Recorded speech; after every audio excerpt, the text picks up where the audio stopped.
ओम श्री गुरुवे नमः। सभी श्रोताओं का सच्चिदानंद सिंह की ओर से हार्दिक अभिनंदन और नमस्कार।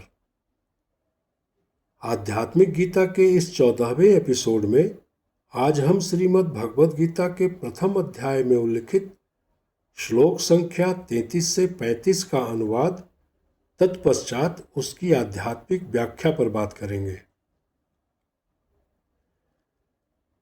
पिछले एपिसोड 13 में यानी श्लोक 28 से 32 में अर्जुन कहते हैं कि जिनके लिए राज्य भोग और सुख भोग चाहिए उन्हीं को मार डालने या त्याग कर जीने से क्या लाभ।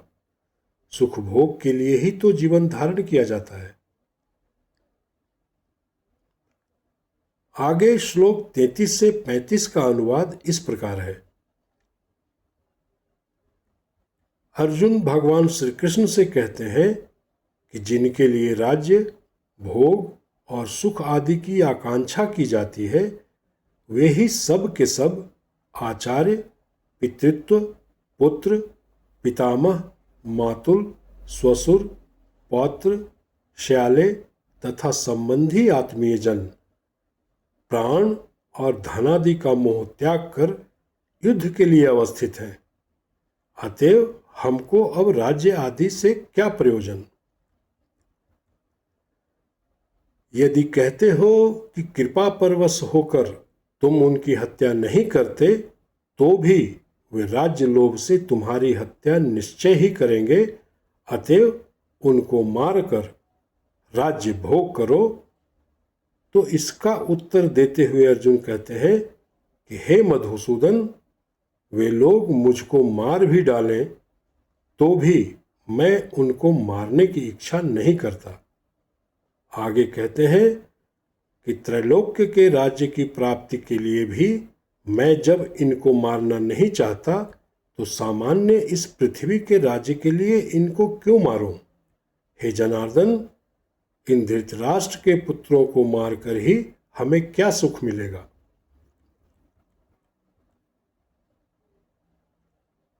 श्लोक 33 से 35 की आध्यात्मिक व्याख्या इस प्रकार है।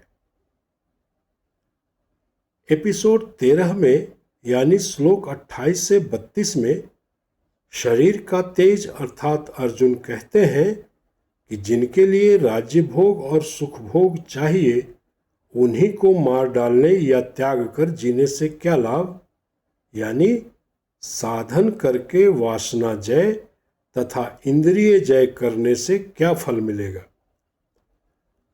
सुख भोग के लिए ही तो जीवन धारण किया जाता है, फिर साधन करके अंधा, बहरा और गूंगा बनने से क्या लाभ। सामान्यतः ऐसा सुनने में आता है कि योग साधना करने से अनेक विभूतियां, अनेक दर्शन, श्रवण आदि प्राप्त होंगे। इन्हीं लोभों से व्यक्ति साधन शुरू करता है, लेकिन जब समझ में आता है कि ऐसी कोई शक्ति प्राप्त करना योग साधना का मुख्य उद्देश्य नहीं है, बल्कि सब प्रकार की इंद्रिय और चित्त वृत्तियों का निरोध ही वस्तुतः योग है, तो व्यक्ति हताश हो जाता है और सोचता है कि सब इंद्रिय सुख और चित्त वृत्तियों को मारकर साधना में इतना परिश्रम करना तो व्यर्थ में केवल समय नष्ट करना है। युद्ध क्षेत्र में एकत्रित सगे संबंधियों और मित्र गणों को देखकर शरीर का तेज अर्थात अर्जुन भी कुछ ऐसा ही सोचने लगते हैं कि साधना करने से कुछ विभूतियां और दर्शन श्रवण आदि प्राप्त होता भी है, तो इस सुख की अनुभूति करेगा कौन। वे सारी इंद्रियां और मन सब के सब तो इस युद्ध में मरने के लिए तैयार हैं। यदि वे ही मर गईं तो यह दर्शन श्रवण करेगा कौन। इसलिए मैं इनका त्याग करना या इनको मार डालना नहीं चाहता, चाहे मेरी मृत्यु ही क्यों न हो जाए। शरीर का तेज अर्थात अर्जुन कुटस्थ भगवान श्री कृष्ण से आगे कहते हैं कि लंबे समय से इनके साथ हमारा संबंध रहा है और ये सभी मेरे प्रिय भी हैं। मैं इनका त्याग या इनको मार डालना नहीं चाहता, चाहे वे सब मिलकर मुझे मार ही क्यों न डालें। इसलिए हे कृष्ण, युद्ध ना करना ही ठीक है। इंद्रियों को भोग सुख से वंचित करके दुख देने की अपेक्षा भोग सुख में डूबकर मर जाना ही ठीक है, अर्थात इंद्रियों के हाथ आत्मसमर्पण कर देना ही ठीक है। यही सब सोचकर शरीर का तेज हताश हो जाता है और साकाम साधन की साधना में फिर आस्था नहीं रहती।